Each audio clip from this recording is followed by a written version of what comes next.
ರಾಜಯೋಗ ಕಲಿಬೇಕು ಅಂತ ಭಗವಂತನ ಪಡೆಯುವ ದಾರಿಗಳು ಬೇಕಾಗ್ತಿದೆ.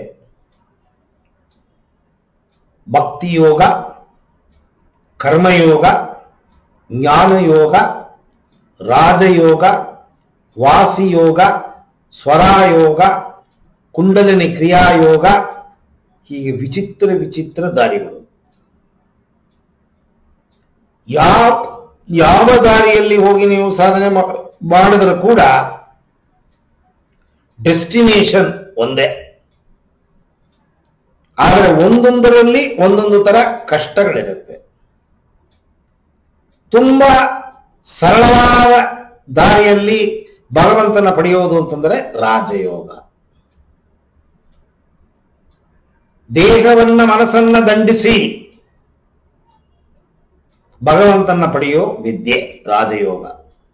ಭಕ್ತಿಯೋಗ ಪರಿಪೂರ್ಣವಾಗಿ ಅಹಂಕಾರವನ್ನ ಭಗವಂತನ ಪಾದದಲ್ಲಿ ಇಟ್ಟು ಎಲ್ಲ ನೀನೇ, ನಾನು ಏನು ಅಲ್ಲ ಹಾಗೆ ಅಂತನ್ನೋ ವಿಚಾರವನ್ನ ಮನಸ್ಸಲ್ಲಿ ತಗೊಂಡು ಮಾಡುವ ಯೋಗ ಭಕ್ತಿಯೋಗ. ಭಗವಂತನ ಮೇಲೆ ಪ್ರೇಮೆ ಪ್ರೀತಿ.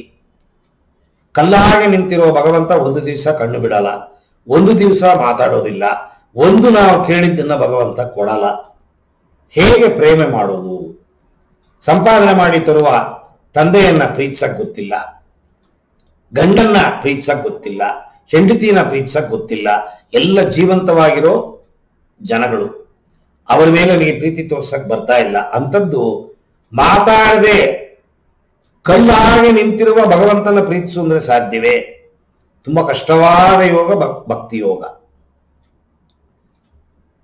ಹಾಡು ಹೇಳಿಬಿಟ್ರೆ ಭಗವಂತ ಬಂದ್ಬಿಡಲ್ಲ, ಗಂಟೆಗಟ್ಟಲೆ ಪೂಜೆ ಮಾಡಿಬಿಟ್ರೆ ಭಗವಂತ ಬಂದ್ಬಿಡಲ್ಲ, ಕೈಯಲ್ಲಿರೋದನ್ನೆಲ್ಲ ಕೊಟ್ಟು ಬಿಟ್ರೆ ಭಗವಂತ ಬಂದ್ಬಿಡಲ್ಲ. ಅತಿ ಹೆಚ್ಚು ಪ್ರೀತಿ ಭಗವಂತನ ಮೇಲೆ ಬರಬೇಕು. ಹೊರಲೋಕದ ಮೇಲಿರೋ ಮನಸ್ಸನ್ನ ಬಿಡುಗಡೆ ಮಾಡಬೇಕು. ಆವಾಗ ಮಾತ್ರ ಭಗವಂತನ ಮೇಲೆ ಬರಕ್ ಸಾಧ್ಯ.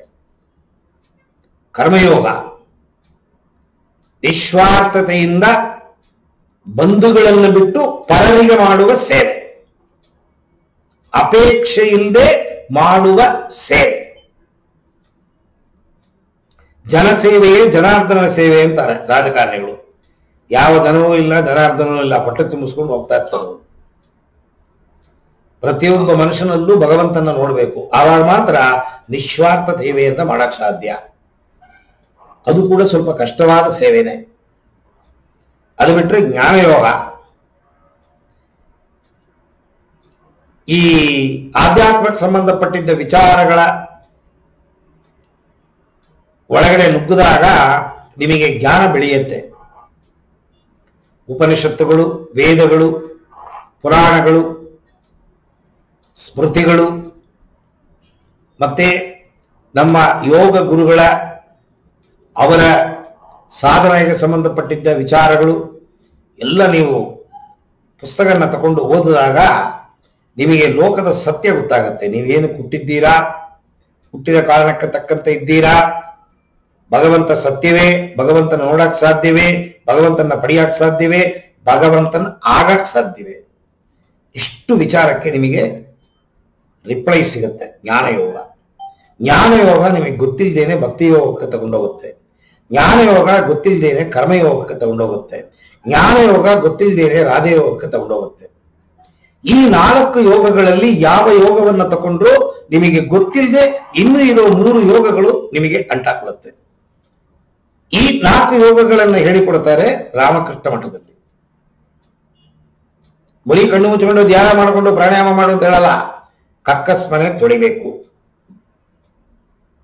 ವೃದ್ಧ ಸನ್ಯಾಸಿ ಉಚ್ಚೆ ಕಕ್ಕಸ್ ಮಾಡ್ಕೊಂಡು ಮಲಗಿರ್ತಾನ. ಉಚ್ಚೆ ತೆಗಿಬೇಕು, ಕಕ್ಕಸ್ ತೆಗಿಬೇಕು, ಕಸ ಗುಡಿಸಬೇಕು, ಭಗವಂತನ ಸೇವೆ ಮಾಡಬೇಕು.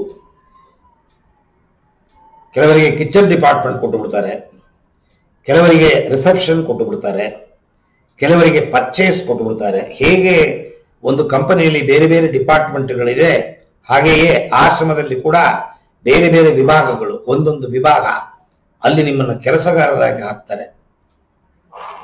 ಕೆಳಮಟ್ಟದಲ್ಲಿ ಯಾತಕ್ಕೆ ಆ ಥರ ಕೆಲಸ ಕೊಡ್ತಾರೆ ಅಂದ್ರೆ ನಿಮ್ಮ ಅಹಂಕಾರವನ್ನ ಭಸ್ಮ ಮಾಡ್ತಾರೆ. ಅಹಂಕಾರ ಇರೋರು ಆಶ್ರಮದಲ್ಲಿ ಇರಕ್ ಸಾಧ್ಯವಿಲ್ಲ. ಅಹಂಕಾರ ಇರೋರು ಸಾಧನೆ ಮಾಡಕ್ ಸಾಧ್ಯವಿಲ್ಲ. ಶಿಸ್ತು ಇದೆಲ್ಲ ಹೇಳಿಕೊಡ್ತಾರೆ ಆಶ್ರಮದಲ್ಲಿ. ಜ್ಞಾನಯೋಗ, ಭಕ್ತಿಯೋಗ, ಕರ್ಮಯೋಗ, ರಾಜಯೋಗ. ಇದನ್ನು ಬಿಟ್ಟು ವಾಸಿಯೋಗ, ಸ್ವರಯೋಗ.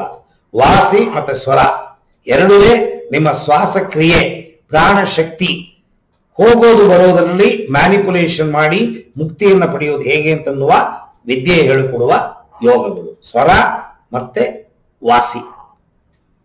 ಕುಂಡಲಿನಿ ಕ್ರಿಯಾ ಯೋಗ, ನಿಮ್ಮ ಪ್ರಜ್ಞೆ ಮತ್ತೆ ಜೀವ ಎರಡು ನಿಮ್ಮ ಗುದದ್ವಾರದ ಪಕ್ಕದಲ್ಲಿ ಪೆರಿನಿಯಂ ಪಾಯಿಂಟ್, ಪೆರಿನಿಯಂ ಗ್ರಂಥಿ ಅಲ್ಲಿ ಕೂತಿದೆ, ಮಲಗಿದೆ.